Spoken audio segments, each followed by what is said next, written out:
Hello, ladies and gentlemen. It's your favorite paranormal investigator. My name's Tim Sudano. This is Paranormal Insight. Paranormal Insight. I promise I can talk. And today we're going to be talking about the mystery and history and conundrum and thoughts and what people actually saw in the skies or interpreted as being in the skies throughout our span as humans here on this earth. And the specific phenomena I'm talking about, of course, is comets. Probably should start off with that. So today we're talking about comets of all kinds, as viewed again throughout history. And let us start off with this lovely little image here. Again, I will preface that all images herein are AI generated. I did not make any of these. These are no one's of this presentation. So, what the heck is a comet? Now, most of us know this answer because we went to high school, or more accurately, we were all in the third grade at one point, hopefully. But if you weren't, and maybe you don't know, or maybe you lived in a small town or a cave, perhaps. I really couldn't tell you. But a small comet is exactly this. It is an icy body. That is, it is a rock at its core, or something very solid, at least that has joined together over time and become very, very, very, very dense. So much so that it is able to attract smaller particles in space. Mostly, surprisingly, something along the akin to ice. Not necessarily water. Sometimes gases can liquefy if put under the right circumstances. Let me kick on a light here. There we go. I can't kick on that light because it's off. I'll kick on that light in 2 seconds. Much, much, much better. Well, a little bit better. Anyway, so a comet is basically a dirty snowball, and it attracts not only water particles and such, but gas particles of various types. It also can collect dust particles from asteroid collisions and whatever else is out there in the cosmos, that near and far, I should say, the near and far cosmos, that will lend itself to stick to something else out in the world. And especially if you have icy, sticky, wet, albeit frozen particles of gas or water vapor, things are going to stick to it more and more and more and more and more. And eventually you get this ball flying through space at a weird pattern, at bizarre ellipticals to our sun. So they go in and they come back out, and they go in and they come back out. And they have a tendency to be really brilliant, especially if you're in a part of the country that doesn't have any lights. Out in the country, you could probably see more stars, definitely, than you could in the, an urban or even a suburban setting, just because of the immense light pollution. So, would we see something like this shooting across the sky? Let's be completely honest. That would be, if that thing were anywhere near Earth, in reality, I'm talking about the picture over here, I'd be very scared. Because that looks like a giant, that could be very, very big. Especially if it's leaving a comma or a corona, a tail, if you will, off the back of it. A coma, not a comma, a coma. Coma tail. Or comet tail, if you prefer. So, yeah, anything that close, that big, unless it kept happening years and years and years in a row. Yeah, even Halley's Comet isn't that clear. I mean, it's a tiny little speck. I saw it back in the, whenever it came by. It was in the 90s, I believe. Anyway, I digress. So basically, a giant dirty snowball of some sort of vapor or rock that is accumulated and has this weird elliptical around the sun and burns off. That's what the tail is. It's the heat from the sun is boiling off all this vapor. So as it moves in, it'll look like that the tail is going to face away from the sun in whatever direction it's going. As a comet comes in, tail is behind it, like you might expect. As a comet goes out of our solar system, the tail precedes it. So it's almost like it's flying backwards, but it isn't. It's just boiling off at that much, that fast, that it's actually creating all this, burning off all that debris. Pretty cool. Let's talk about the various myths and what have you. Sorry, let me get my thing out of there. Nope, that's not it. There we go. So this again, AI, folks. I don't know what this is, but it's supposed to be hieroglyphic Mesopotamian, believe it or not. So way back. I mean, Mesopotamia was quite a ways back. We're talking pre-Egyptian. But ancient Mesopotamians and the surrounding folks typically recorded these events, believe it or not. And they cited them on little clay tablets, and that's what this little doodad here is supposed to be. You can see my cursor. Let me blow that up for y'all. Y'all apparently are from the South. Sorry for all those people from the South who I just offended. But so that's supposed to be a comet. I actually think they depicted them differently, but for the sake, that's what AI came up with, and I didn't have time to correct it. So they made note of it. Now, it also was it depends. You it really kind of depends on the culture that looked at it and what happened immediately upon sighting said comet. But a lot of them were seen as omens of divine wrath and disaster, that or impending disaster, if you prefer. So, there was a green comet that was recorded, I think. Oh my gosh, I want to say Eastern Asia somewhere, or was it Greece? Gosh, that's disparaging on our planet too. Maybe both. But there was a green comet, green tail, and it probably had a lot of what burns green on the spectrogram. Not sodium. Maybe not iron. Iron doesn't burn green, does it? It might burn green, actually. Now that I think of it. So it was iron rich, or at least the snow, the dirty snow of whatever compound was iron rich.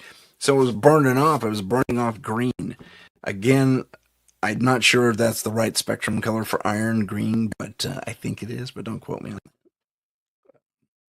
So it burned green, and there is a green comet to this day that we see up in the sky. But back before cities and the light pollution and all that fun stuff, it was pitch black. But for the moon, assuming the moon was even out that particular evening, and I saw a green comet, and the green comet was foretold. Well, of course, it was foretold because someone probably saw it 100 years ago. And the green comet comes around every 2 or 3 or 4 years, something like that, between 2 to 4 years. And the green comet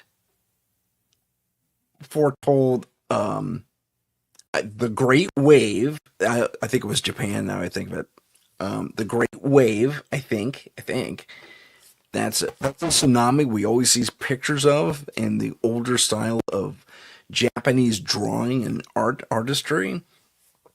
Kind of sharp corners and all that fun stuff. And we see a boat being capsized by the wave and a house being on the shore being completely consumed. And so it was a big typhoon tsunami kind of event. Green Comet was seen before that, and I think along the same lines, maybe not the same year. Beg your pardon? Sorry, been a long day. I think it was in Greece. Again, probably not the same year, but there was a check that Rome. I think it was Rome. Sorry, there's dust everywhere. It was Rome that had. Was it Vesuvius that blew? I think maybe it was. But it was a big volcanic disaster. Oh, we saw the green comet just before that. There we go. The green comet means disaster, and that's just one example because they all they were got kind of wary after the green comet, apparently, or similar disasters happened after seeing comets in general, and yeah, so comets were basically regarded as being rather uh, bad luck, to say the least, or bad things were about to happen to you. So let me get my cursor out of there. So yeah, let's talk. Wow, the AI just went freaking nuts on this. I don't know what kind of hieroglyphs that is, man. I gotta show you all of this. This is pretty funny. Um, I don't know. Some of the symbols look about right, but I mean that is almost Arabic. Um, that is I that almost looks Chinese or Japanese.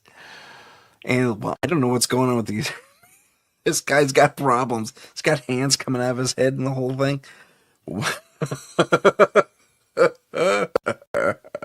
Okay, I'll stop laughing at the picture. So in Egypt, the comet symbolism related to deities, their vast pantheon of gods.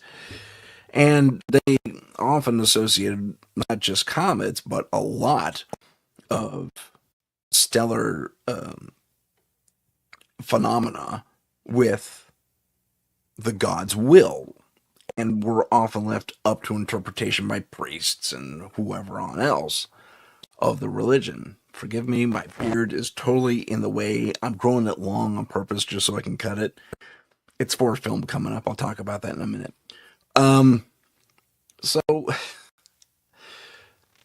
if you look at comets and you see one every year, every couple of years, or something like that, you're going to start building a calendar.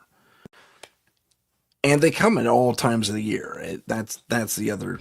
That's one interesting thing. They come at all different times of the year. But oh my god, so sorry. Um, they they still had a link to chaos and or severe change. A comet was noted to precede the fall of the Egyptian Empire to Rome. Actually, they had a minor alliance, but Rome kind of took over. So that was foretold by a comet. And a few other interesting things along those lines. I think when we go from one pharaoh to the next, where a comet was seen foretelling that transition. So comets really reflect a lot of change, but also reflect a lot of chaos. War came after one comet. Uh, the one comet was reported to be red and yellow. I'm reading my notes, that's why I'm looking this way. Red and yellow, and that foretold of a coming war. And they did have a war, I think, with Phoenicians. Oh, my history's so bad, and they didn't specify in my notes. So that's a guess on my part. But it's interesting to note that the comet's going to happen and influence these things. Now, on the more supernatural side of things, we're what are we talking about? Are we talking about influences of energies because a strange celestial thing is passing through our solar system and futzing with our energies here on Earth? To quote some Newtonian science, every action has an equal and opposite reaction. So ripples in the pond. If you want to take another, you know, tact on that, another bent, another perspective. Uh, so if this comet or a comet rips through our solar system And they move pretty fast, most of them.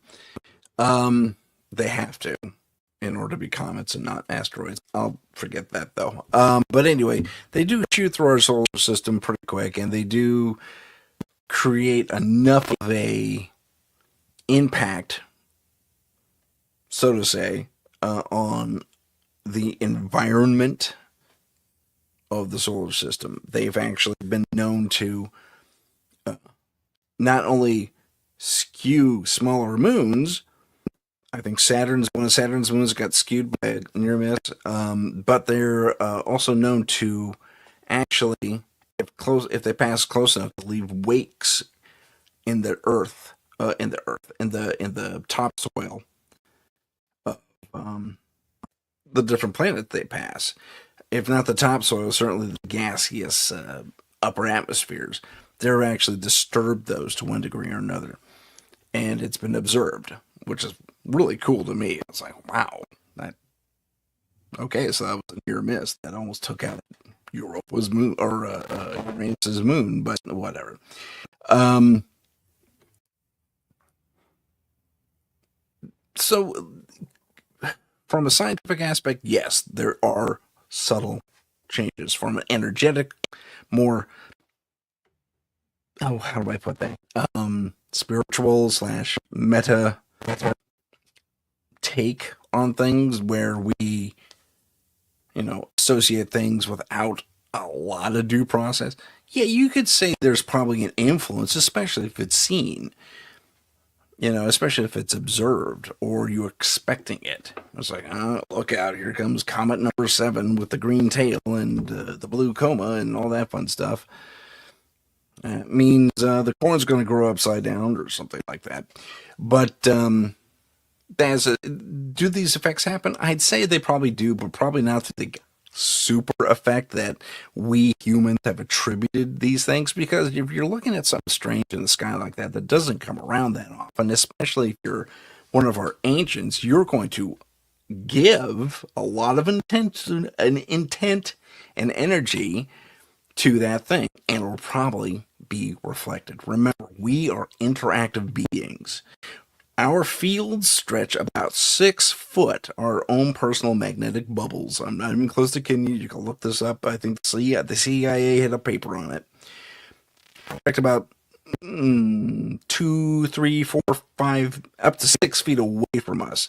If we extend our arms out all the way, our bubbles get even bigger. But they're malleable and they'll adjust to our dimensions and what have you. But roughly, you have a 6-foot bubble around you, roughly. And we communicate with each other whether we realize it or not through these fields, through this intent. They're just small biomimetic signals that bounce between every single person we encounter or are close enough to either feel influence or give influence to, usually in an even exchange. So could a comet affect that? If it's observed and given the importance of being a factor of change, yeah, absolutely.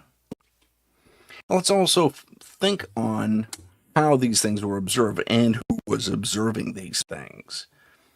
Wise men, shaman, high priests of a given religion.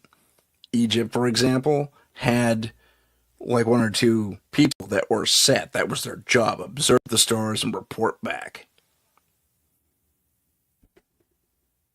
And every major empire of that era did the exact same thing. They had their wise men or their shaman or whoever, their holy people were out of one type or another, were out in the black watching the stars, trying to determine story and fate and whatever else the gods and or the universe had in store for us puny little people on Earth, because back then we were the center of the entire universe. So take that with a grain of salt. Not with a grain of salt, but I mean, put yourself in that perspective. You're going to understand how we came up with all these weird things like comets are bad. Oh, it's a portent for this, that, and the other thing. Oh, look out, here comes change, here comes war, here comes famine, here comes the corn growing in upside down, as I mentioned before. But let's move on. We've kind of tackled that one to death. Um, can't get over these weird hieroglyphics. Okay. This is probably the worst interpretation of a comet I've ever seen.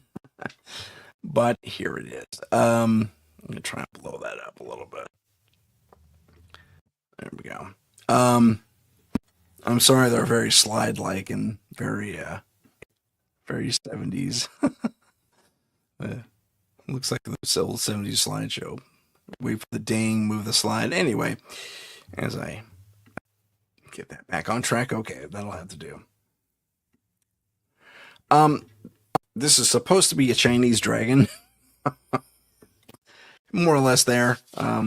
But in China, back in the day, it's interesting to note that they have had one of the largest and most complete astronomical observation, records of observation in the world, even today.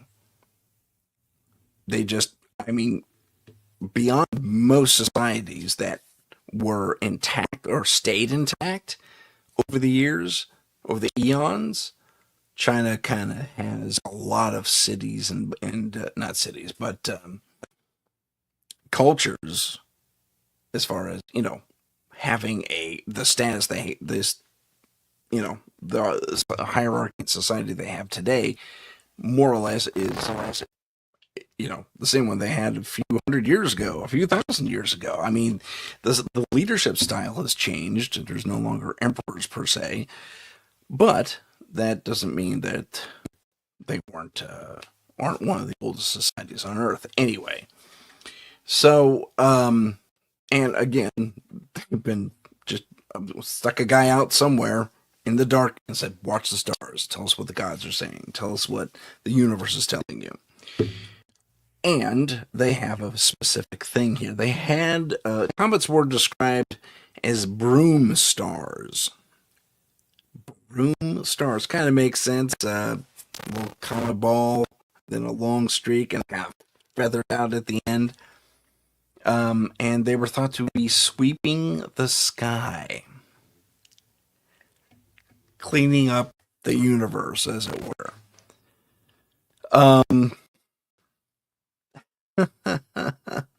I thought that was kind of an intriguing association. And the reason the dragon's in that picture is because they were often associated with dragon activity. That is, these physical manifestations of the gods were cleaning something up. Something happened, they had to clean it up. And that's what the comet was. It was also, intriguingly now, we're getting to some interesting symmetry here across the eons and the societies and what have you. The ancient ones, including, where they say it also symbolized change. Sometimes it symbolized power, but usually it symbolized change. Well, now that's fascinating.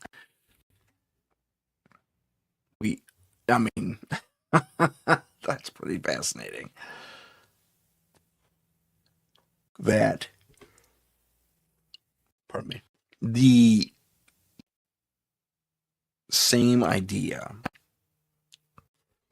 and I imagine the same results too. Nothing in my research was specific, but perhaps a war, or the death and the birth of a new emperor, or a change in power, or a change in circumstance, a disaster followed the sighting of a comet. They say it saw as a symbolize of change. Super fascinating. So to Egypt so far, so to ancient Mesopotamia so far, and we know the Greeks and the Romans did the same thing. So that's both Eastern and Western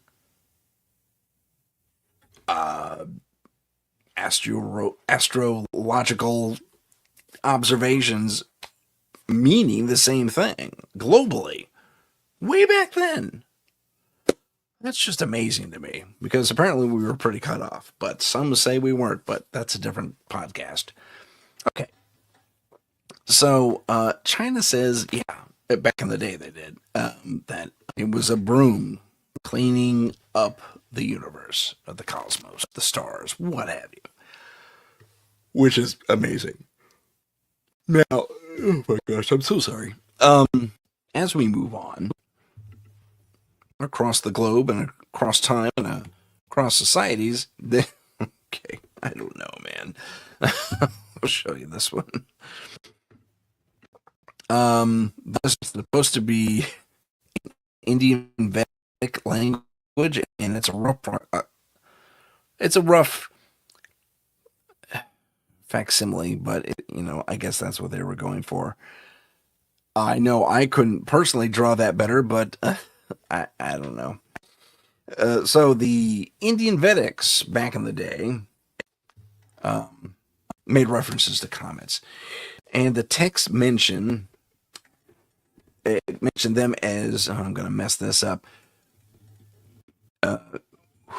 Duhumaketu. Duhumaketu. Okay, that wasn't too bad. Duhumaketu were the smoke banner or a comet. That was the description, a smoke banner.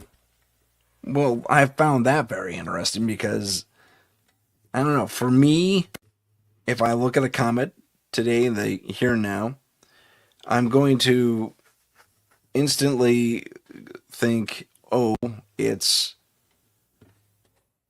dirty snowball. I don't see a smoke trail per se. If it were a meteorite or an asteroid or something like, a meteorite and a big one, smoke coming in, yeah, that totally makes sense. We've all seen that footage, seen examples of what that looks like. Absolutely, I could buy into that. So maybe they just assigned that thing, that image, smoke banner, to all astronomical, instances where they saw a ball of light followed by a trail. That kind of makes sense to me. I could be wrong. I could be mispronouncing that name completely, and they have a different name for meteorite. But, or word for meteorite, excuse me. But for the purposes of this thing, we'll say I'm right. And we're going to, as we look at this, we again find that, and this is kind of interesting, and it's not the only time we've heard this, that the comet, symbolized here by a weird fish with a C in it, I don't know what AI was thinking, but said comet was going to mean a bad omen. More change, more disaster on the horizon. And said omens would affect royalty, the kings. That's who it was for. And that's kind of where China went. That's where Japan went. I think to a degree that's where Rome went. And even Greece to it. I think. Egypt was a little more varied. It was more about the gods, which would interpret some sort of meaning for the pharaoh too, because they were supposed to be the representation of gods on earth, or the gods on earth. But I don't know. I think the Egyptians are a little more. They had a more modern-like take on their astronomy and their astrology. So that's right. That's my view of it anyway. So, am I an expert in that stuff? Absolutely not. But that is I maintain that it's interesting that across the globe we're seeing that the star, the smoke banner, or Humakatu. Oh my gosh. So sorry I got that word wrong, ladies and gentlemen. If I got that one word, which I probably did. So my apologies for that. But they affected change, and they affected specifically the kings and the royalty, the higher ups of the societies of the day. Well, now I think we're getting some here with this comet idea. So maybe it was affecting more than perhaps I gave them credit for. And I'm willing to admit that I'm wrong. But let's also take into consideration that they aren't just rocks flying through space. They're really brilliant. They're burning off all their stuff. They look really cool, but they're rocks flying through space. If said comets are crashing here onto the planet, I could see that change being a little more palpable, tangible, and then perhaps I'm coming at this from a surprisingly scientific viewpoint. But I mean, given that I deal with ghosts all the time, but and other paranormal things, but it still strikes me that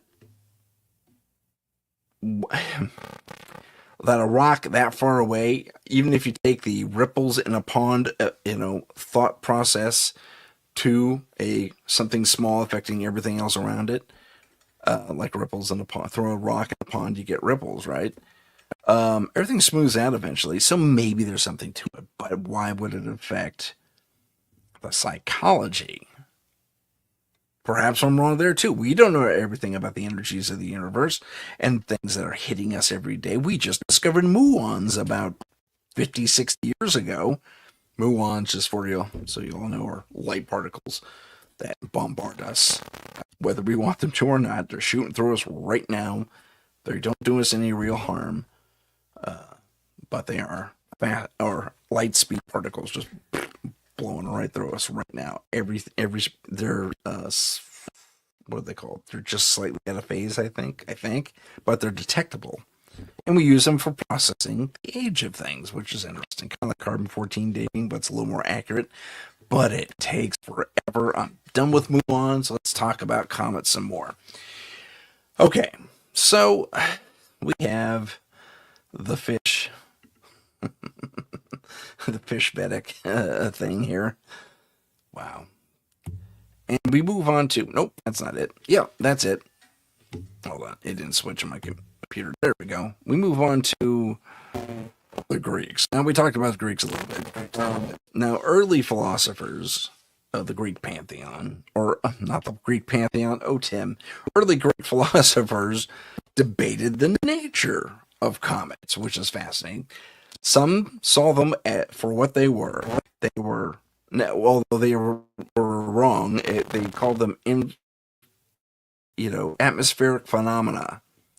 Now, like the Indian folks, they had one word for a comet, which kind of more resembles a meteorite as it's coming in. So my supposition, therefore, is that the Greeks did something similar. It's like, oh, we've seen those crash to Earth. That one just didn't do it yet because it's a long streak of light, So they probably assumed it crashed elsewhere where they couldn't see it. I imagine. That's a guess.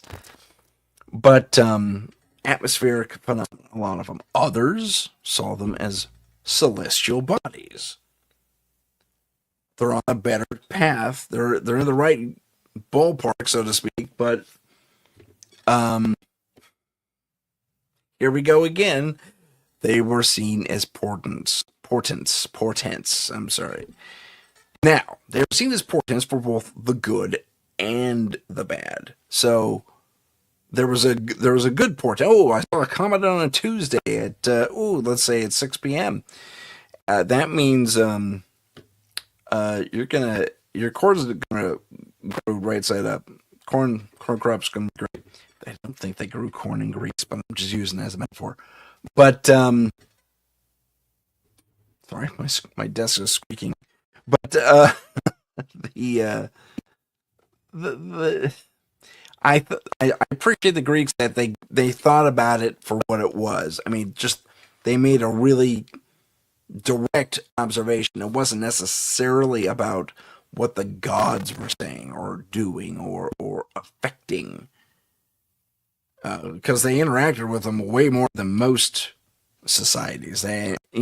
Greece interacted with their gods way more, like personally, like a lot. It was amazing. Anyway, let's move on to Greece's. I want to say cousin, but not really. Let's talk about Rome. Now, that's Rome. Yeah, I don't know what I was thinking, man. They were going for something kind of classical, and they gave me this. But it's not bad, and we'll just go for it. Okay, so Rome, interestingly enough, and here we go again, were thought as portents, that signs of political change or the death of a leader, which is also political change. So, as an example, the comet after Julius Caesar's death was seen as his soul ascending to the heavens. That's a nice thing, but you're just looking. Someone was looking for a sign, and the comet showed up a couple of days later. It's like, oh, hey, you know what that is? That's Julius Caesar's soul. Yeah, that's it. Yeah. So I don't know about that one. I think the philosophers and the seers and all those guys were just because they didn't interpret it. They never saw his death coming. A couple did. I think maybe. No, I can't remember her name now. But like a couple saw it coming, but you can almost guarantee that there's going to be an attempt on a leader, especially back then, if their ideas are unpopular. There could have been such a better representation of Rome, though, than this thing. Big pardon. So let's move on across the Atlantic Ocean to.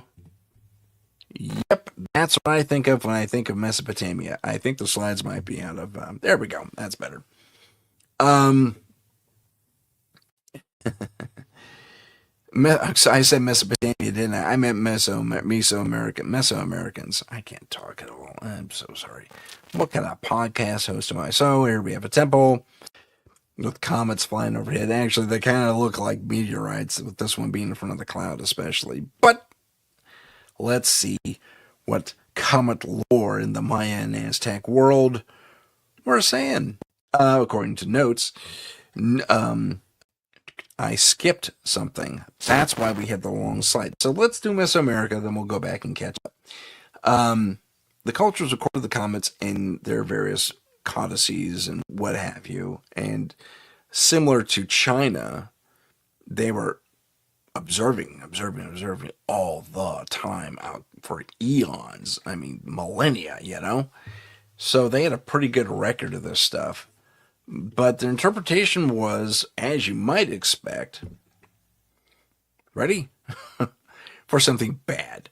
Specifically, the gods were mad. Warfare was on the horizon, or some other omen or ill portent was about to befall somebody, usually royalty. A comet foretold the eclipse, the big eclipse. We'll hear about that story about the eclipse that stopped the sacrifices, the Mayan sacrifices, because the great god was finally satisfied. Now, I'm full. I am full. You're done cutting out hearts randomly and offering them. We saw, the name, I'm totally blanking on it now, Apocalyptico. Right? Or Apocalypto. Apocalyptico? The Mel Gibson film. Well, that. Spoilers, that happened in that film. They actually have that in the film where they're cutting people open, offering the hearts up, rolling the bodies down the steps. It's gory. It's pretty gross. Historically accurate, I'll give them that. But the eclipse happens and everything goes in the shadow, and it's like, oh, we messed up. He's full. Yeah, that's it. The god's full. Okay, send this guy to go play with the soldiers. He can be target practice for the soldiers.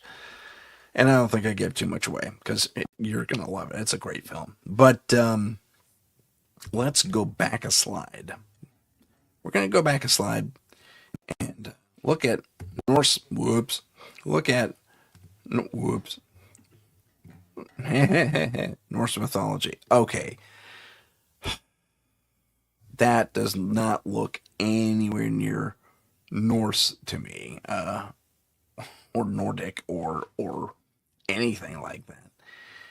But I get what I have, and that's supposed to be a comet right there, and here's a little shed in a wet land somewhere, lots of scary shadows in the sky. This is supposed to be Norse mythology. You know, give me a shield maiden with, or Valkyrie or Thor himself. I mean, that's Norse, okay?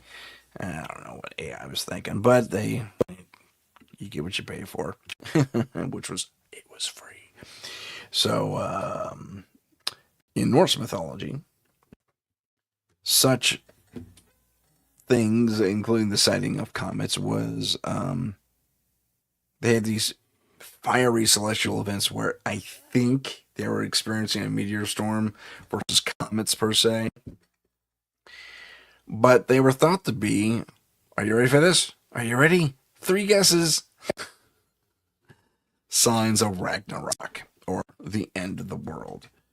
Comets often symbolize chaos and transformation. Well, what about that? Now we are pretty much all the way around the world, because our Native American brethren thought the exact same thing.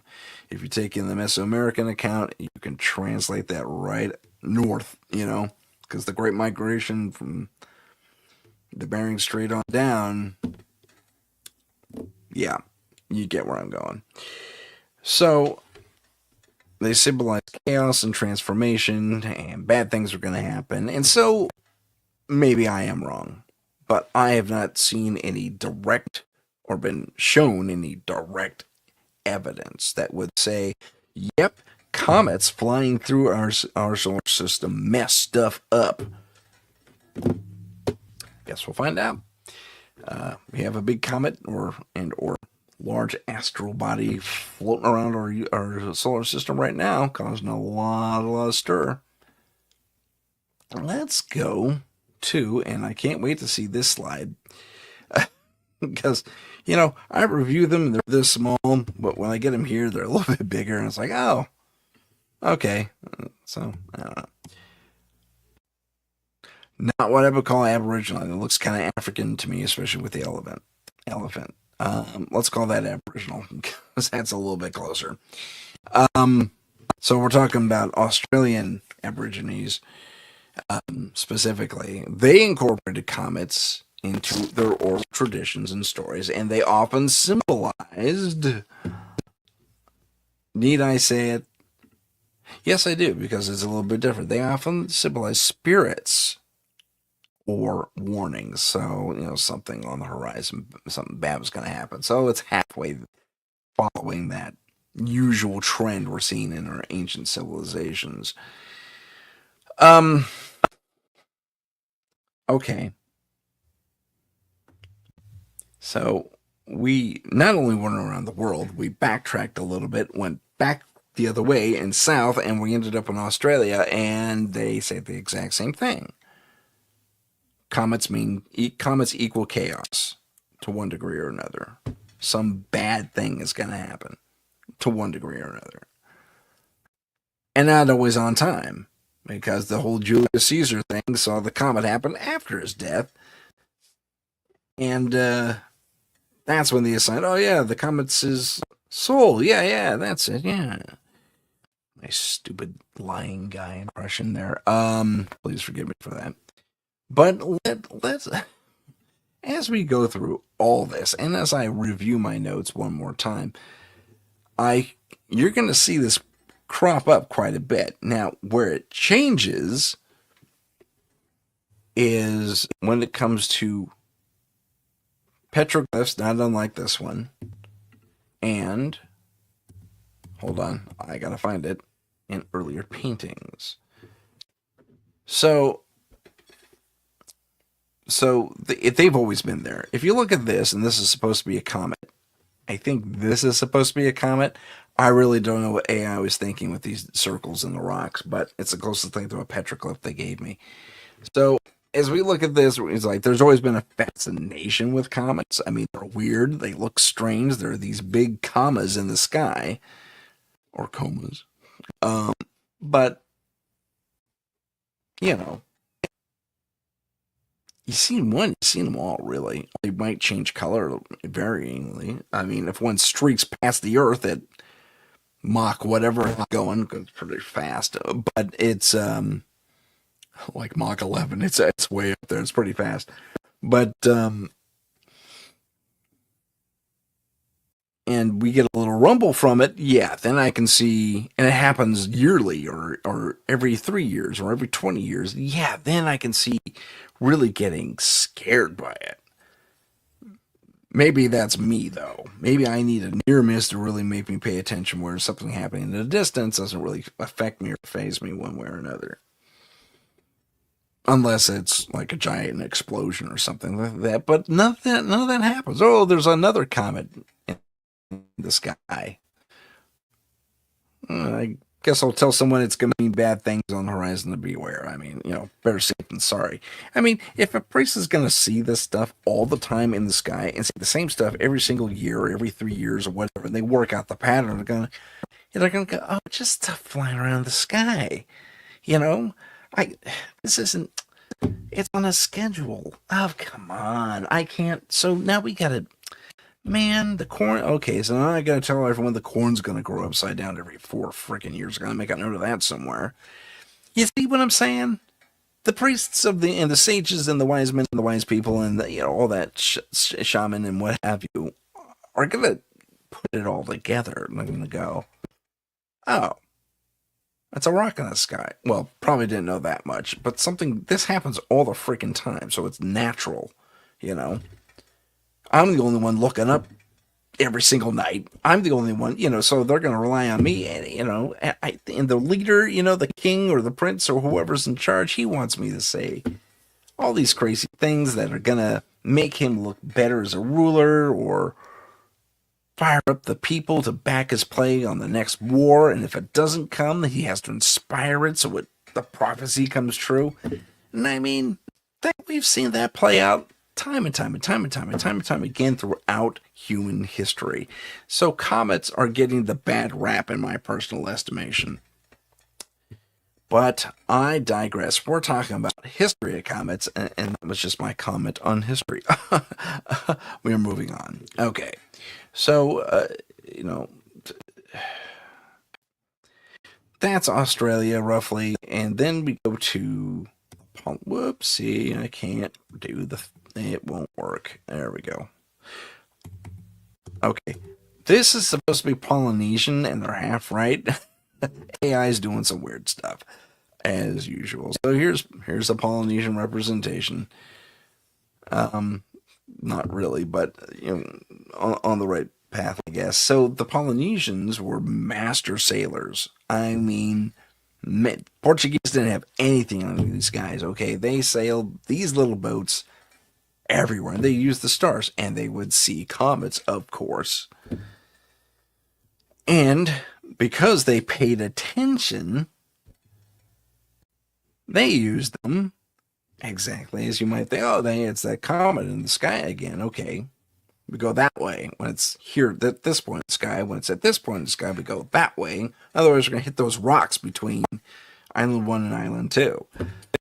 Don't want to hit the rocks because there's monsters there. That's a guess. I really don't know if that was the case. But, our ancient people seem to just put nightmares in the middle of nowhere. Falling off the edge of the earth kind of a thing, So those are our Polynesian brothers and sisters. They actually had a better use for comets. It wasn't a portent of something weird. I mean, sometimes they issued warnings. I was like, oh, the fish are going to swim in reverse for a couple of days because the comet's here. but more often than not, it was interpreted as being an event in the sky that they could use as a guide, which I find refreshing. Let's pop over to the Middle East. That's not it. That's not it. There we go. Okay. Middle East. Good times. Okay, we're going to stick with this one for a little bit. Oh, you can't see it. How about that? Here we go. Middle East. I, I'm just, I don't know, man. So here it is, Middle East. They're not entirely wrong. This is like I don't know what this is, dude. It's a mixture of so many different things, but artistically speaking. But here's a comet in the assumed Middle East in the ancient times, slash biblical times. I stand corrected, but in that general vicinity.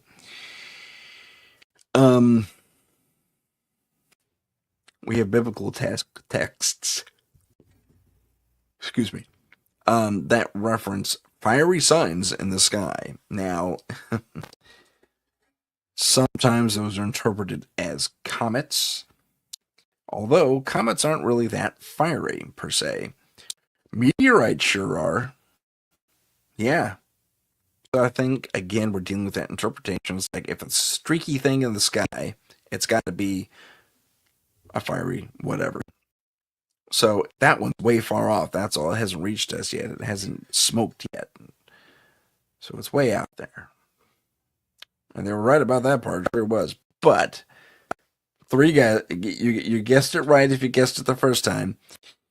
Typical Middle Eastern texts called comets, harbingers of destruction and bad things.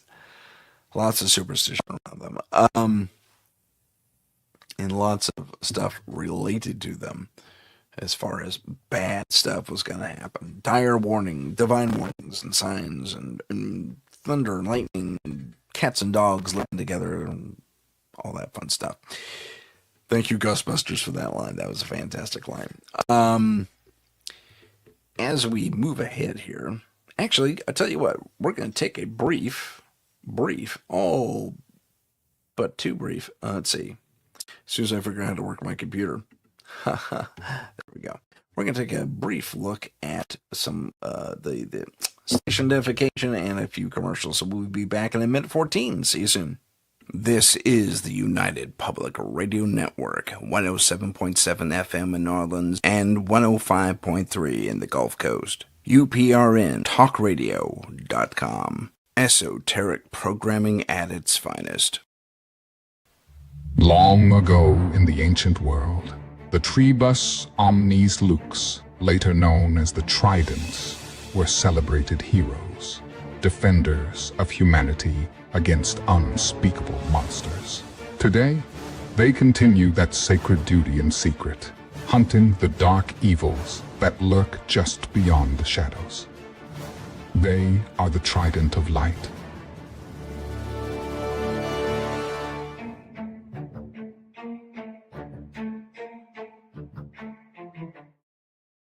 Follow us on Instagram at paranormal.insight. Stay informed on upcoming shows, ask questions, and see what chilling paranormal stories we're following.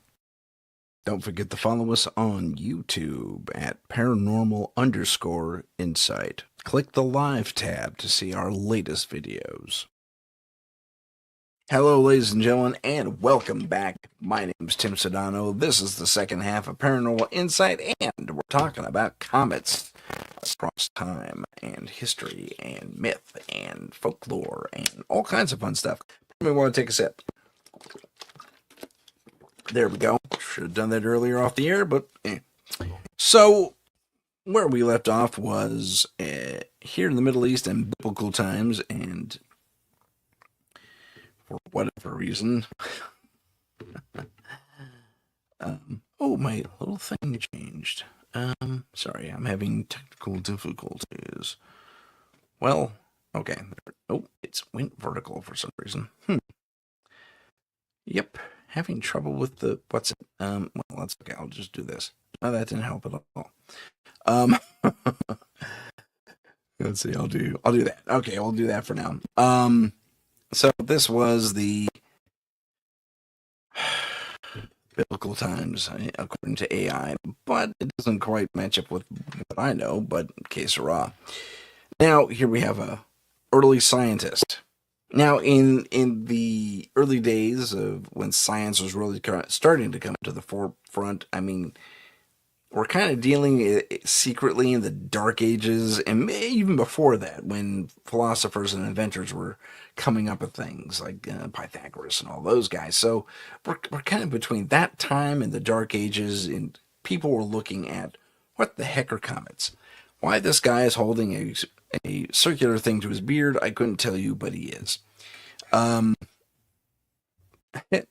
he just is. So crazy stuff there. I accidentally hit the wrong button in the wrong window, and that happened. My apologies. So let me straighten that out. Let me do this and go like that. Nope, that didn't help my situation at all. That's okay. I'm sorry. I'm trying to futz with troubleshoot things on my screen because they're all cockeyed now. But as we, hey, I got that to work. As we look at our friend over here, they were just starting to really kind of look at it for real, really kind of observe without making assumption. However, it took a while. They questioned the nature of it, and they made better observations. They were getting more advanced tools like binoculars and not binoculars, I'm sorry, telescopes, even rudimentary telescopes, to modify and understand and observe the phenomena of a comet. So they were moving away from superstition and belief that it was a portent, a harbinger of doom, this comet in the sky, but and started to move to more scientific inquiry. And as they did that, they they still kind of fell into the trap of folklore to a degree. Um, and okay, here's another. I guess he's middle-aged scientist guy. I don't know what this guy's doing. Okay, so we still kind of had some superstitious stuff happening because the dominant religions of the day, as we move into pre-Dark Ages and into more like a pre-Renaissance era too. So as we move into all that, things had a celestial importance, but they were associated with the acts and will and influence of God and or his angels and or the devil and or the demons. So take that with a grain of really ironic salt because they basically did the exact same thing the ancients did when they had the pantheon of gods, and then they went monotheistic. And anyway, so across the cultures, comets were still powerful symbols of change, and they were still feared, and they were still revered. But oh, look at the comet! Dare not look on it for longer than 3 seconds, or my cat will start barking. Whatever. I'm just making stuff up. But you get my point, I hope. And they gave them, and according to research, local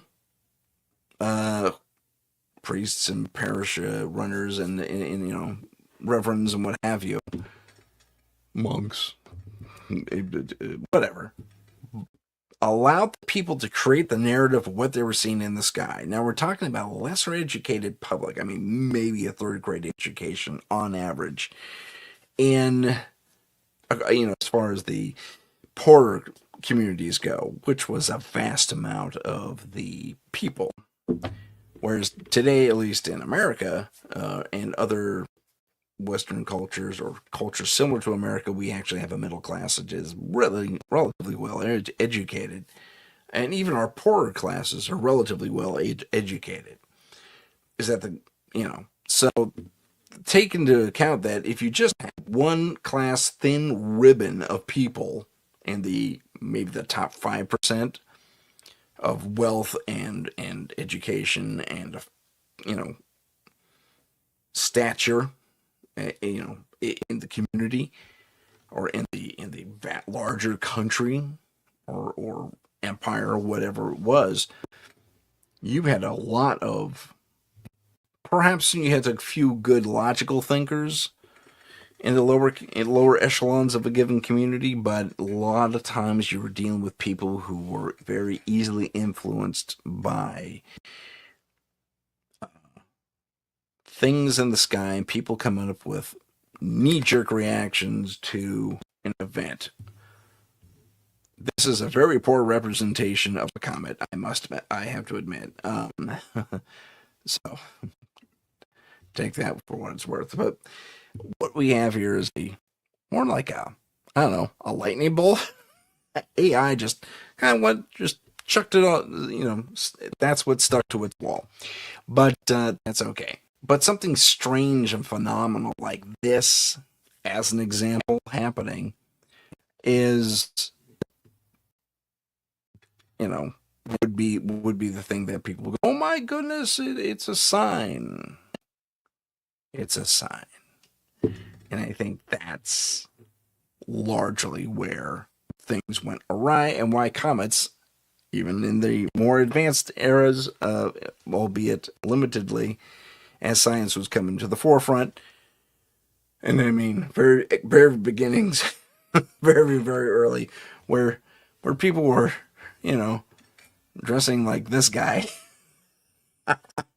That's what we're talking about. So there was still a lot of superstition to overcome compared to, and when you see stuff like this happening, okay, well, it's a sign.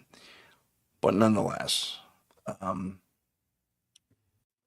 we finally, as we move into the medieval Renaissance eras, finally start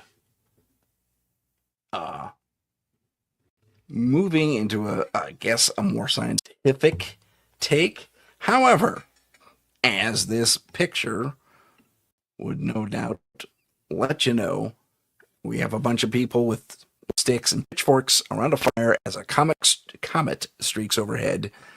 Still have the rumor mongers, the less less educated certainly, but we also have the how should I politely put that? The hordes of humanity who did not polite at all. The hordes of humanity who did not get it. Okay, they didn't understand what they're looking at. It's a sign. They were still in that modality, that mentality. It's a sign. And so again, the comet gets blamed for plague, war, disaster. Medieval chronicles of the era would depict and show and espouse that a comet, if sighted, means bad things are on the horizon. No. We made a step forward and we took 3 or 4 steps back. Again, we're in medieval era. We're in and coming out of the Dark Ages. Now, one famous thing that happened, and it was scary because it was kind of big compared to most of the things they had seen, and it probably looked very similar to what they're showing here because I have seen it myself. This is an interpretation, I might add, of Halley's Comet, sighted and recorded, documented, I guess you could say, for the first time in the year 1066. And it was linked to the Norman conquest. So, again, 1 step forward, 4 steps back. comet, and Halley's Comet. Come on. That's a neat event. It is kind of big. It's not quite that big, but it is that spectacular. I'll say that. At least when I saw it was. Um, it's a disaster omen. Come on. I mean, so okay, let me put this out there, ladies and gentlemen. If it's a disaster omen to one thing, is it like another omen to one culture? I'm sorry. If it's a disaster omen to one culture, is it the go signal for another culture, like the Normans? Okay? We see the comet. Go time. Jump in the boats. Get the berserkers ready. We're hitting the we're hitting the next country's shores in 14 days. I mean, I think that's a fair question. I think that's a very fair question, but I don't know. Perhaps I am wrong. Okay.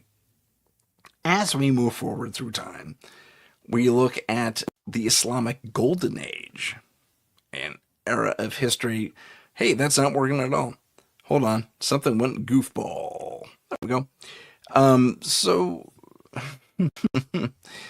let me call it up. Let's see what AI got. That is not the Islamic Golden Age. Nope. Not there. Wow. Okay, let's go back to the weird exploding star in the sky and call that the Islamic Golden Age. I don't know why. That kind of looks like a interpretation of older Islamic type city. I'm sorry, they didn't give me anything for it. Nothing viable anyway. I did skip a few slides it provided because they just didn't look right. So, in the Islamic Golden Age, we had Islamic scholars made detailed comet observations, very similar to other cultures, and they kept such detailed records, not unlike the Chinese, not unlike the Mesoamericans. They were actually able to see patterns and build a library and of various comets and where they appeared, when they appeared, and all that fun stuff. So it was a step forward, and they were very precise. They were very precise. And they actually were that step forward, scientifically speaking, as far as those scholars were concerned. Let's move forward to the great thing, the thing, you're going to recognize some names in this next one. So this is the Renaissance era. As we all blossom and move forward in a unified step, theoretically, we have nope. That's kind of it, but not. Oh, I'm going the wrong way. That's why. Okay, sorry. Let's get the slides correct. Renaissance. I guess that's Renaissance. Yeah, that's Renaissance. So, yeah, it's being fun. Anyway, so here's a scholarly dude during the Renaissance era, writing stuff down as he observes a meteor being struck by lightning. I don't know what's going on in that image, but it's supposed to be a comet. If you ask for one thing, you're lucky if you get it 50% of the time from the AI. Anyway, as I move on, we have Tycho Brahe. His observations show that comets were celestial, not atmospheric. That's a first. That's a first. As far as documenting that fact that they are celestial objects beyond our atmosphere and not acting within our atmosphere. You see, that was the big concern. They didn't know. They couldn't judge distance that easily. I think personally, if the comet goes behind the moon, you're safe. But that's me. I mean, I know better now. I'm a child of the 20th century, living in the 21st century. Dated myself there. Not that the gray beard doesn't. So Tycho Brahe says, yes, they are astronomical celestial phenomena out among the stars, among the planets, which they had started to document, by the way. a little more accurately. And then we have a name you may be really familiar with, Kepler. Kepler kept advancing and moving ahead with these comets on, big pardon, not only astral bodies, but comets specifically. And he was just constantly in front of his telescope, and that's why they built him a telescope after him, because he was a consummate observer of the cosmos. And so is the Kepler telescope. I've seen some of its photos. It is remarkable. But we're making more steps forward in a scientific way, which I can appreciate. Now, these comets did make their way into modern art. Not modern, I'm sorry, Renaissance era art. And I guarantee you, this is not it. That's not it. Okay, we'll just stay in this slide for now. And guess what? Guess what happens in these paintings? Yep. They are symbols of divine will or fate and or dramatic, beg your pardon, I'm so sorry, dramatic portents, harbingers of something on the horizon in a bad way. So a dire warning, a comet. Okay. As we move forward, whoops, I'll try to move forward. I don't know why Mount Fuji's there, but it is. Across the globe, as cultures observe these I think they're rather miraculous little things. They're pretty big. But comets are amazing to me. But still, throughout the ages, right up to the edge of the Renaissance, and well into the Renaissance, I might add, comets are still seen as omens of war and plague and disaster. They continue to be seen in different art forms as, during a battle scene, for example. Oh, there's a comet, therefore fighting and war is going to break out. These are in paintings and wood etchings and whatever else. And, again, the public in general was kind of dumb.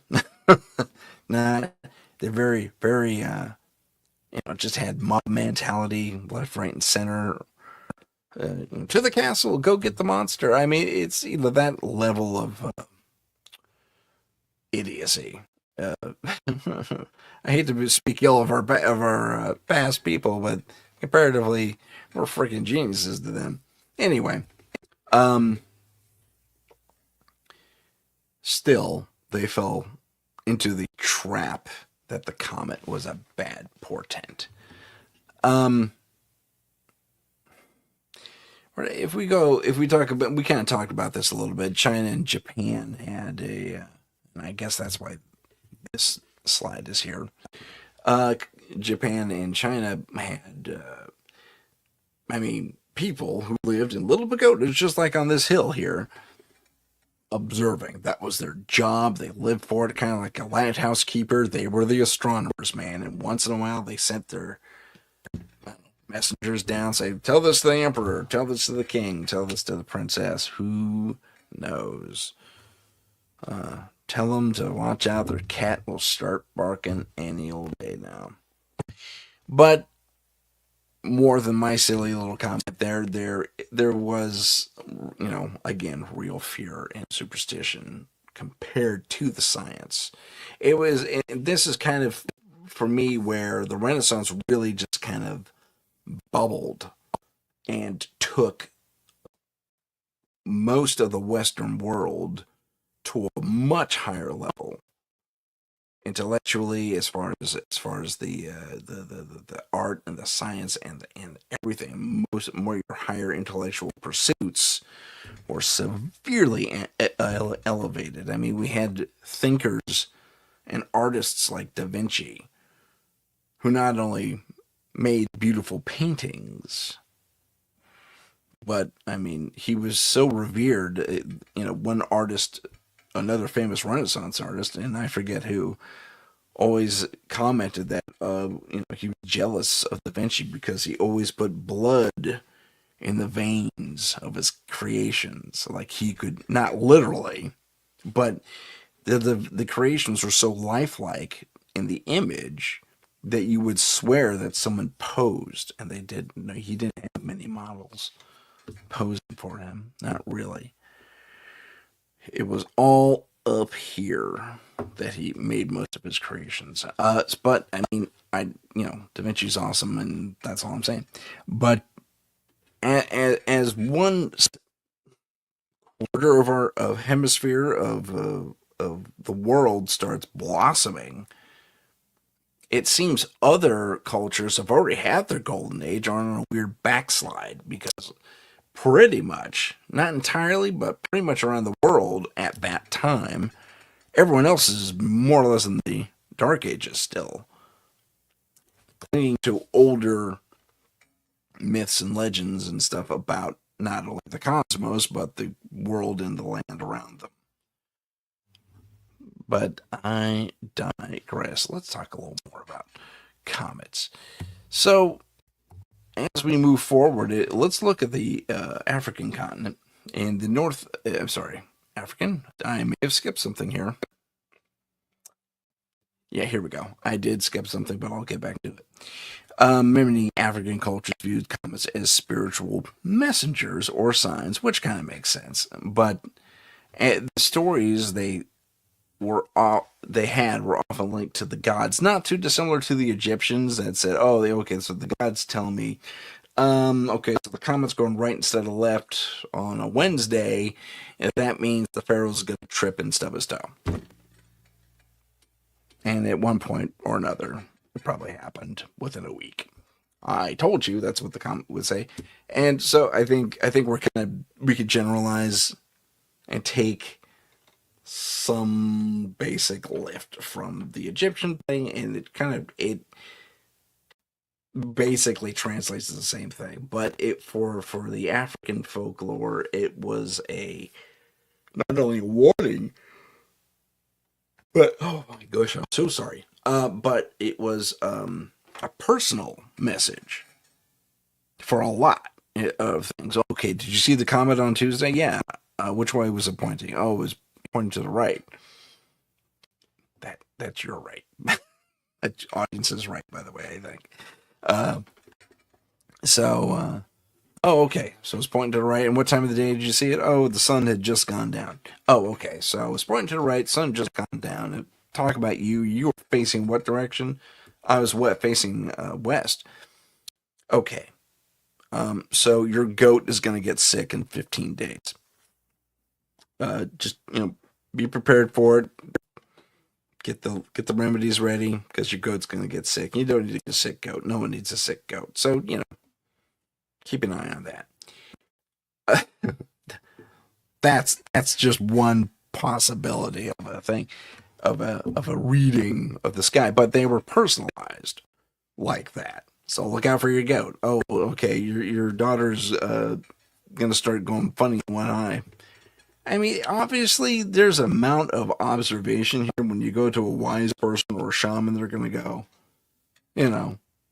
oh, I've observed this before, and I can turn that into a prediction, or make a prediction, or give a reason to avoid said prediction, a bad outcome. But if there's a comet involved, you got to look out. I mean, a lot of your shamanistic type stuff. I mean, way back. I guarantee you there's a snake oil element to it to one degree or another. I'm not saying that the herbs and spices and stuff they used in their poultices and medicines, I can't talk, wasn't effective, because we know that it was. But I bet you anything there's a little bit of snake oil in there on some of those predictions. Like, I'll rub a wet cloth 3 times around the left eye of the goat and it should be fine. Okay. The wise man said it. Better listen to him. Better safe than sorry. Now, as we move forward, we're going to get into the indigenous North American things. And I think that's what the slide before this was. Whoops. Oh, hold on. Nope. Yep. There we go. That's the indigenous stuff there. These slides are wildly out of order, and I don't know how that happened because they were in order before, but I digress.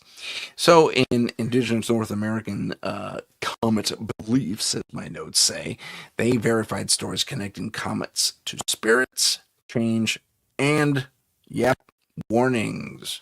Oral traditions preserve these views quite well, and they were only very recently written down, although some tribes still refuse to have their oral traditions written down because they find it offensive that anybody can read a book. So, no, you're not going to read my stories. You're going to listen to my stories, and you're only going to be able to listen to my stories if you're a member of this tribe.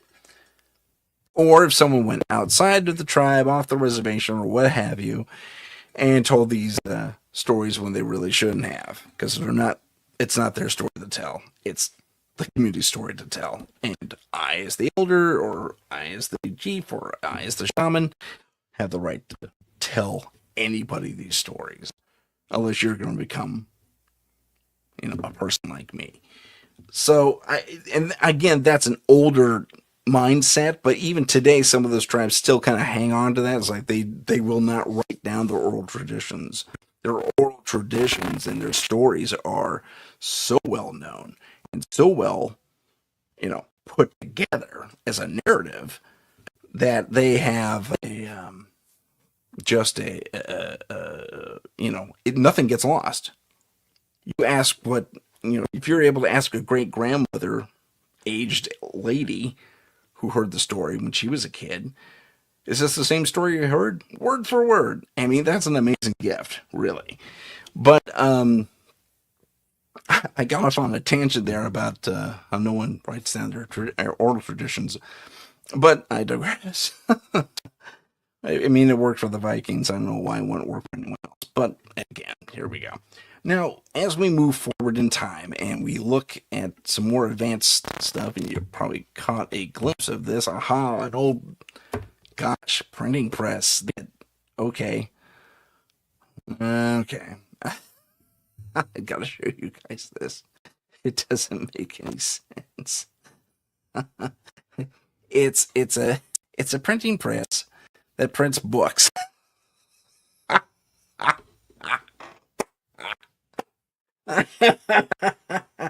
That's pretty funny. Beg your pardon. That tickles me to no end. That's pretty funny. So as printing and pamphlets and books and apparently machines that could print books. That's not how printing went way back when. Now, you want to know the story of how printing went way back then? Let me tell you the story. Each letter of each page had to be put in place. I'm talking stuff. This is a little wipe here, and at the risk of... Okay, so each letter was about that big, give or take, in a book. And you had to put each one and their spaces in with the proper punctuation, backwards and upside down, in order for it to print one page. Can you believe that? That's akin to the old school where you would have to handwrite everything from one edition to the next and make minor updates if necessary, but it was all hand done. Well, the original printing presses weren't too far off from that, except the letters were pre-written. That's really about it. They just had to be organized. Crazy stuff. Crazy times. I love history. Anyway, so as the printing press gets the word out on comets and astrology and pretty much all manner of information, we start to see that some of these books that get printed out are put out by scholars who are becoming, I guess you can call them elite scholars.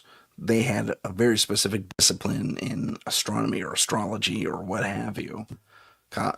looking at the stars above and telling you what the difference between a moon, a planet, and a comet, and so on and so forth. So you may recall back in 1066, a comet was observed, what would later be confirmed as Halley's Comet. Mr. Edmund Halley specifically predicted, and accurately so, based on past observations, not only by from his worldly predecessors, correctly predicted the comet's return every 76 years and confirmed it. That was pretty cool. That was a cool moment. So it became his comet. It's Halley's Comet. Sorry to those who discovered it earlier.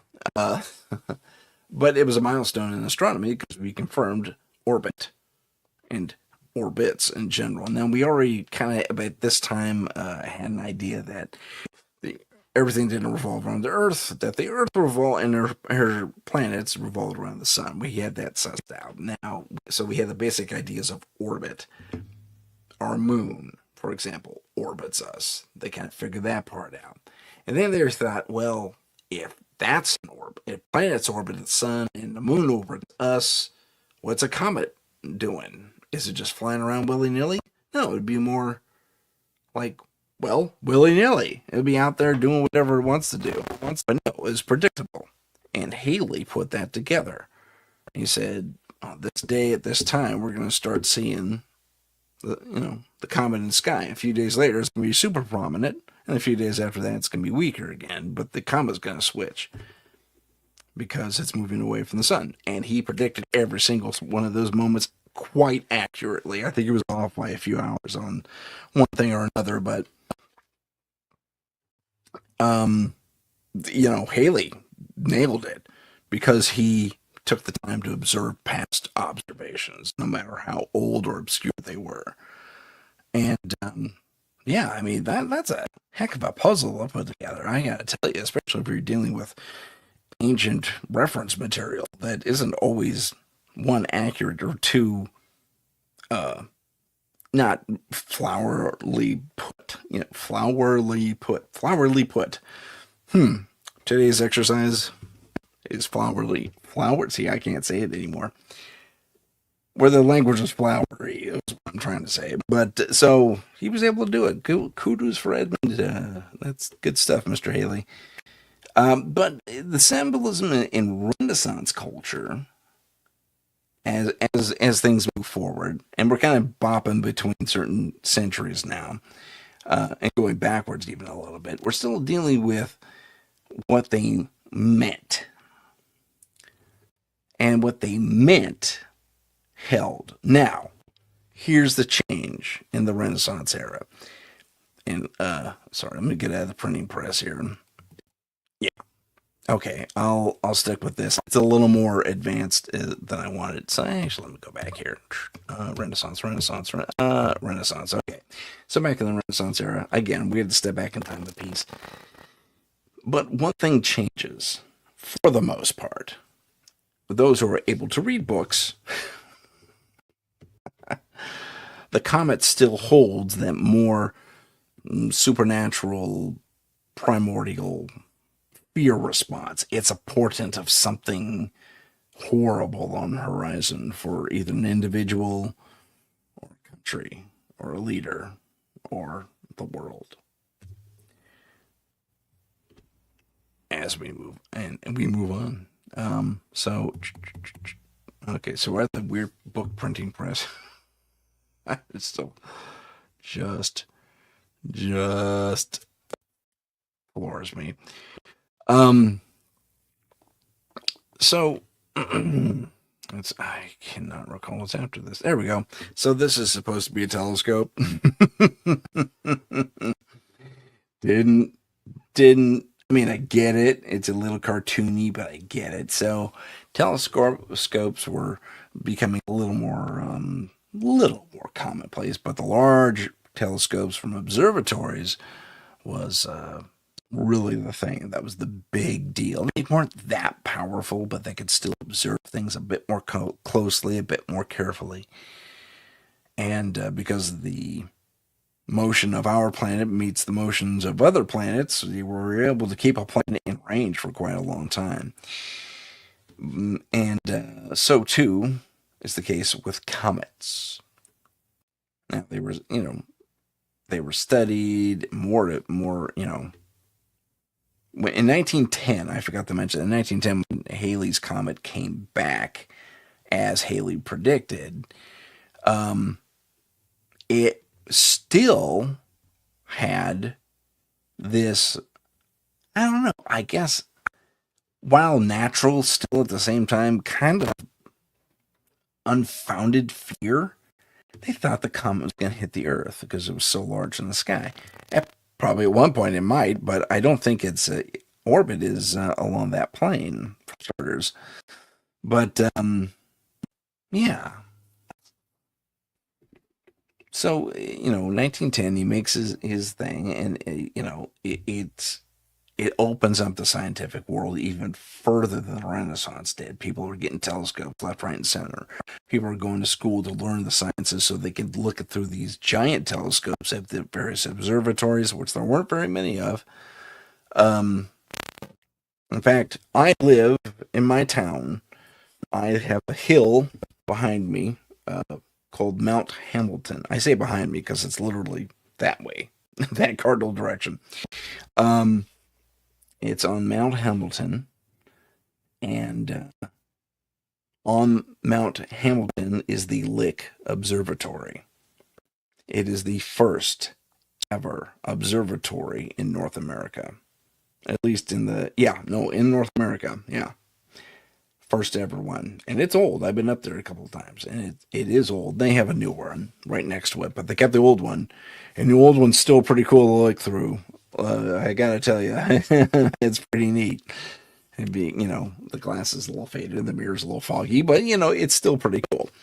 And to think that they had to make all those calculations pretty much on the spot, on the fly, up there. There was some stuff they shipped in, like the lenses and the mirrors and stuff, but they had to build that pipe that became the telescope by hand, assemble it up there. I think it came like a kit and like 3 or 4 different pieces, the shipments rather.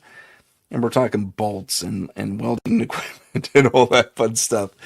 And basically they were homemade, basically, with the exception of some of the important parts like the lenses and the mirrors.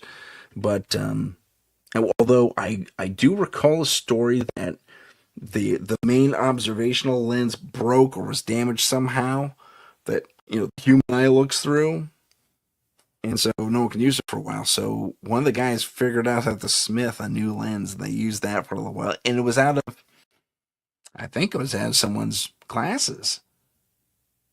I think so. I think that someone just said, "Well, I know the shape, and we got this piece of glass is roughly that thickness," so he worked it, he polished it, and made it work.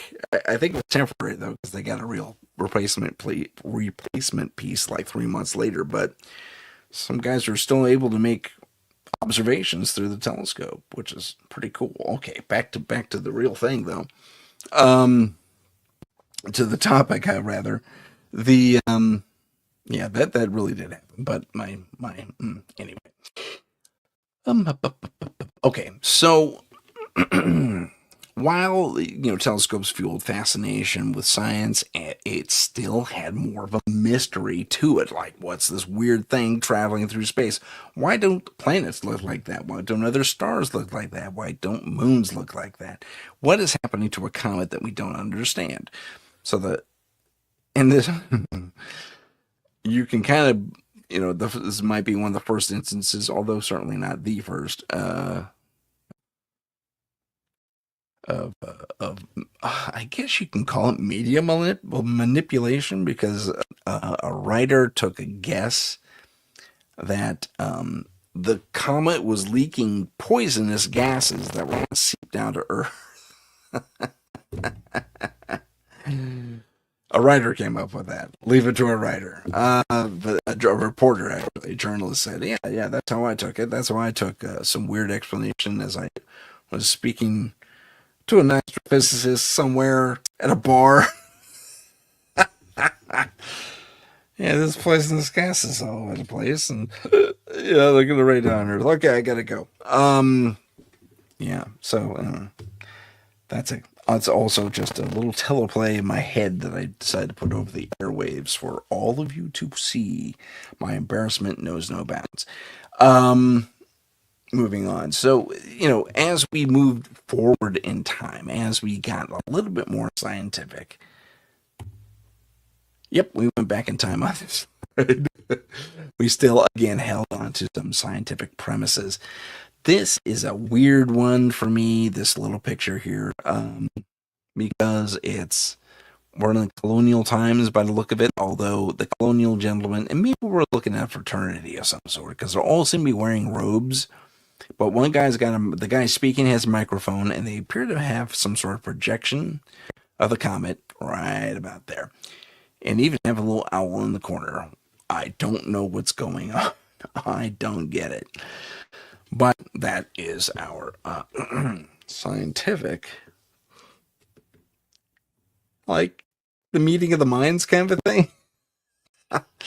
So comets, while still holding on to that stigma of being a bearer of bad news, a herald for the ill things that come, it further, as things got a little more, as we started to understand more and more, they actually ended up being romantic inspiration, poetry, novels, paintings, obviously, but poetry, novels. I mean, the Comet's Delight. That was one title that I remember. It's not in my notes.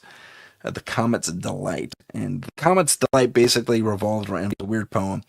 Basically revolved around the comet catching the eye of two lovers, star-crossed lovers. Well, these in this case, comet-crossed lovers, and they were on opposite sides of a given country, maybe the U.S., but they both went to the same university or something like that, where they held a talk. Maybe it was a convention of some sort, where they held a talk, and they ended up sitting right next to each other, and they ended up falling in love with the same aspects of the comet and announcing it. I love that color of the comet. It always reminds me of, yeah, me too, same here.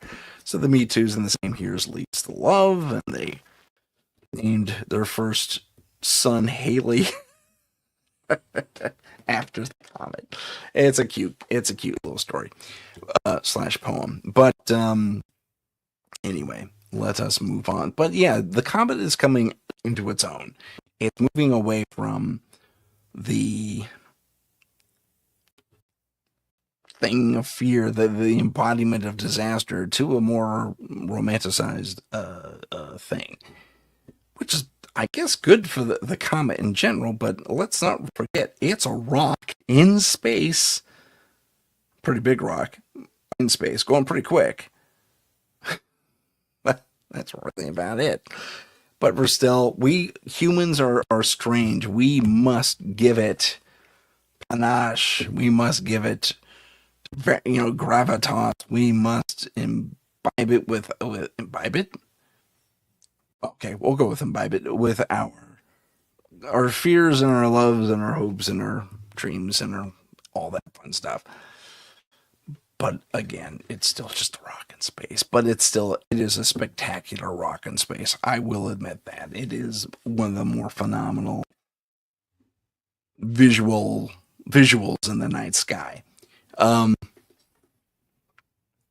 So as said interest is romanticized more, it also inspires more scientific, legitimate interest, and people start studying it. Now, as we move into the 20th century, and I fear to see what the heck this slide is. Oh, hey, it went there. Oh, it went backwards. Okay, we got interpretive. Okay, we got a little interpretive with this one. This is an Escher kind of. I don't know, man. I don't know. AI was on the crack today. Man, I don't know.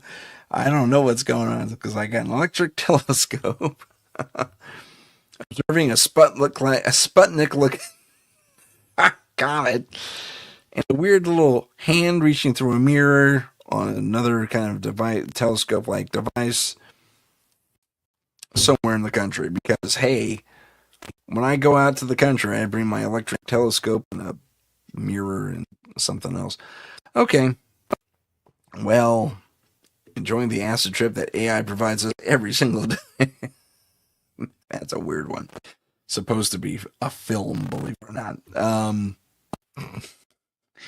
But as the comet becomes popular in movies. Now we all remember Day of the Comet, where everyone gets zapped except a couple of teenagers and a few others who were inside at the time, not observing the comet. And it was a big deal. It was all over the news. Oh, we gotta go look at the comet. Pardon me. So anyway, the comet becomes the villain yet again in cinema around that time, because the comet's radiation, as it passes very close to Earth, nukes or basically toasts and powderizes. Powderizes? It turns people to powder. It just powder. That's it. Erases all their moisture or something. I don't know what's going on. Dogs survive, cats survive, mice survive, birds survive, but only humans are affected for some reason. Flaw in the logic. But that's okay. That's what makes movies fun. So the exception are those who were inside when the comet passed over.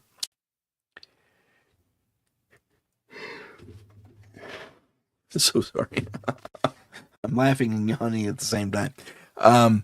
So in this film, again, not to give anything away, but I will give a spoiler alert. In the film, we have two kinds of survivors. Regular human beings that are going in full survivor mode pretty quick. And then we have mutants who were lightly exposed to said radiation and driven mad and cannibalistic. Not zombie-like per se. They're a little more intelligent than that, but all they want to do is eat the living or the non-mutated. So you got to deal with those groups. And at one point or another, they get their hands on a couple of Uzis, and they never explain how that happens. It's a whole bunch of fun, enjoyable 80s film at its finest. Night of the Comet.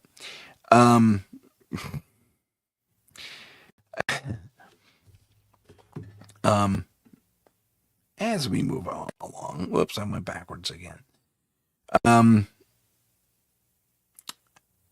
More and more advanced space programs and space observation programs come into play. And so we kind of know the story from here, but it becomes more of a point of pride. Oh, we've observed this about comets and this about the cosmos and that about the cosmos. What have you got? Country number 7. Well, we have a huge interest in comets and meteorites and astrology. Look at all the people out in the street there. And this is taken, I don't know what the hell this is supposed to be. I'll be completely honest with you. It's a black and white film. And maybe that was supposed to be Day of the Comet. I really don't know. AI just slings things and certain things stick to the wall, But as we move forward with these ideas, that is a spooky show, I must say. I don't know what nuclear winter is happening there with the moon overhead, but there's no comets involved. But as we move ahead, okay, more black and white stuff. I don't know what's going on. There we go. Okay, disaster films. Gotcha. Okay, let me back up a pinch here. So, whereas we had the general public being paranoid about comets back in the day, in the more modern times, they are excellent fodder for horror films, or even kind of funny horror films, but comets altering the species, or a species, or being home to a species. That happened before. I think that was Invasion of the Body Snatchers, if I'm not mistaken. A passing body, either a comet or an asteroid, expels something against the Earth, and so we were overrun by aliens. Good times. As we move out of fiction and into proper science, we find ourselves able to go out into the stars and grab or a piece of or land on a moon, a comet, excuse me. And the moon too, but a comet. And of course, I'm talking about Rosetta and Giotto, those two satellites that went out and actually captured the gas from the comet and took very close, detailed photos. And they found all kinds of great, crazy, wonderful things. Among them, and I will read if you'll forgive me. Giotto, if I'm not mistaken, successfully returned from the first up close missions of mission images of a comet nucleus, and revealed that the comet's nucleus was just this dark mass of nothing, just dense rock that was black or without any light really, and everything around it that was light was the stuff that was burning off of it, as we discussed already. And it even got damaged by the dust plume as it was leaving. And you may recall some of the footage. I think they just had still photos, but they stitched together a little 10-second segment as the comet moved away. It was pretty cool. It was pretty neat. Rosetta's mission was very similar and also suffered damage from the micro pellets coming off the comet as it pulled away, but got even more information on what the structure of a comet really is. And now here, we're in a very modern take and era on the whole thing. So there's all that, and then there's the next step, which is Levy 9. I should say Levy 9 is an event, not an actual satellite or satellite mission. However, a satellite did catch the aftermath of what a comet did, and this is called the Levy 9 or Shoemaker Levy 9 impact. What did it impact? It impacted one of the larger planets, if not the largest planet. In fact, it is the largest planet in our solar system to date, and that is Jupiter. It smacked into the back end of Jupiter in 5 chunks, or maybe it was 9 chunks. But it was so devastating, and I wish these pictures really pointed that out, but they kind of do here and here and here. These are the scar points left over from the impact. And this is Jupiter, folks. Okay, you can fit 10,000 Earths inside this thing and probably still have room left over. So to say that Jupiter's small is a vast understatement, or that Jupiter's large is also a vast understatement. It's gigantic. And we had the Shoemaker-Levy 9. It was 9 fragments heading into our solar system. Now, this is the same comet at one point, but it broke up, and they were worried about it. And if Jupiter wasn't there to snag it with his gravity, it may have been disastrous for us, because these things were the size of our planet at minimum. And Jupiter grabbed them and took the hit. And they also confirmed that Jupiter probably has a solid mass at its core, which makes sense. Otherwise, the gases would just be everywhere. So, but they confirmed that. They kind of confirmed it for whatever reason. I mean, we all knew that already. It just makes sense. But Jupiter's gravity snags these 9 points, and it left initially what looked like bruises. No kidding, bruises on the surface gases and the swirls that we know so well. And had actually created a second little storm at one point or another because one of the fragments spun inward. But it just these holes in the gases where the comets impacted looked like bruises on the face of Mars and Jupiter rather, and it was impressive, scary too. So maybe our ancients were onto something. Maybe comets should be viewed with a wary eye, with a nod and a wink and a, give it a little more respect, perhaps. Maybe it isn't just a rock in the sky, as I've been saying in the past, but they are something that is potentially disastrous in and of themselves. And I think maybe, just maybe, that's the reality of those ancient fears. It's like, oh my God, is that going to hit us? It could hit us. Gosh, I hope it doesn't hit us. Will it affect everything else around us? And maybe that's where we came up with the idea that these things in the sky, these whooshing, whirling, dangerous looking, sometimes beautiful, I'm sorry, I hit the wrong slide button there, could be potentially disastrous for us. This is actually a pretty good one. This is more of a meteorite, really, but I still think it's pretty neat. And this is a disaster movie that we've all seen as the near miss happens. But it's a real concern. Even with the current visitor we have to our solar system in 3i Atlas, we are. I swear you can make a drinking game out of that name, 3i Atlas. Anyway, just watch the Instagram or the internet or the TikTok or something. Someone's going to talk about it.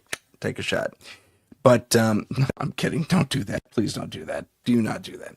But this is what people were afraid of, that image. Of course. You don't know how far away this thing is. They didn't know about it for like a couple thousand years, that it was an astronomical event way out beyond Earth, typically. Have we had our near misses? Yeah, we sure did. A couple, maybe 5-10 years ago, we did. Cameras aimed it straight up in Australia, zoomed in a little, caught this, I think it was about a mile wide, give or take, rock, meteor, not a planet killer, but a city killer kind of a deal, and it just skimmed right by us between Earth and the moon, and favoring being close to Earth. I mean, they got a pretty decent image of it, this thing going tumbling on through. Just amazing. But yeah, this is the fear. This picture here. This is what our ancients and what our modern people or scientists even are afraid of. In fact, that's what ATLAS stands for. Asteroid tracking. Oh gosh, something. I forget what LAS stands for. But observational. No, astronomical something study. I can't remember. I forget. The terrestrial. Anyway, it means they're tracking satellites that could, space, bodies in space that could be dangerous and heading toward Earth. So, glad it wasn't. Glad it isn't so far. You get a lot of strange things. Okay, let's dive into that just for a moment. I got a few minutes left. So our 3i Atlas worry is being compounded by by people who are claiming to be remote viewers. Now, not necessarily the remote viewers themselves, although that has happened a couple of times, but they have said, I looked in and I see it's being controlled by intelligences far more advanced than our own. Some say there were pods of hundreds of thousands of invaders ready to pounce. Some say, it's just, this is how they get around. They do slow observations and we just look like a comet so they don't interfere with us. Okay, that's very Star Trek and all, but yeah, I think they could probably not give a crap about that kind of thing because I mean, what kind of that's a hell of a blind. I'll say that. That's a hell of an observational blind. Well, let's study the solar system at 233 million miles an hour. Sure. Yeah, that's a good idea. Rocket it on through. I mean, as far as the solar system is concerned, that's a reasonable drive by. But I mean, look how fast that thing's going. That thing's going pretty. It's going on a pretty good clip. But I don't know. I digress. I think maybe we're just looking for um, a re- a reason to have these things. A reason. We're looking for a reason more beyond what is being provided for us. Well, I like to look to the future, and I have this fun little thing here. AI came up with this. I have to admit, AI did a good job on this one. Um, whoops. At this stage, there it is. Oh, I gotta collapse it here. But we have a Star Trek kids. They're all wearing Star Trek colors. I thought this was the best. And they're learning about outer space in a futuristic classroom. I thought that was pretty fun. And I think maybe that's where we need to really just kind of, notice they have some disaster stuff happening back here, though. Look at that. That's kind of crazy. But, maybe that's where we need to look. I think we need a more young scientists and stuff to come into their own and develop their fields in astronomy and what have you. That they're going to be the ones that really give us the more in-depth answers. Maybe we want to hear them or not. But I think that might be the more conclusive idea. Now, yes, they're big dirty snowballs in space. They're flying around. They're making our lives, interesting. And we will continue to observe them as we do. But hopefully now, whoops, I hit the wrong button. Hopefully we won't go too far and start making up stories again. Kind of like some of these guys have been doing. Oh, the thing stopped twice, made a left turn, asked for instructions at Mars, and then proceeded on. They went backwards for a while, disappeared off the radar. Well, these things happen. We don't have the best systems, and we do, but I mean, they're not infallible. And it's strange things are going to happen. Man, we don't know what's happening out there. We could barely identify with, what our moon's made of, for crying out loud. Anyway, I digress. My name's Tim Sudano. This has been Paranormal Insight. Today we talked about Comets Across Time. I hope you enjoyed it. And we will see you next time on Paranormal Insight. Have a good rest of the week. If you have a paranormal experience that you would like to discuss on the show, please email us at paranormal.insight.podcast@gmail.com. That's paranormal.insight.podcast@gmail.com.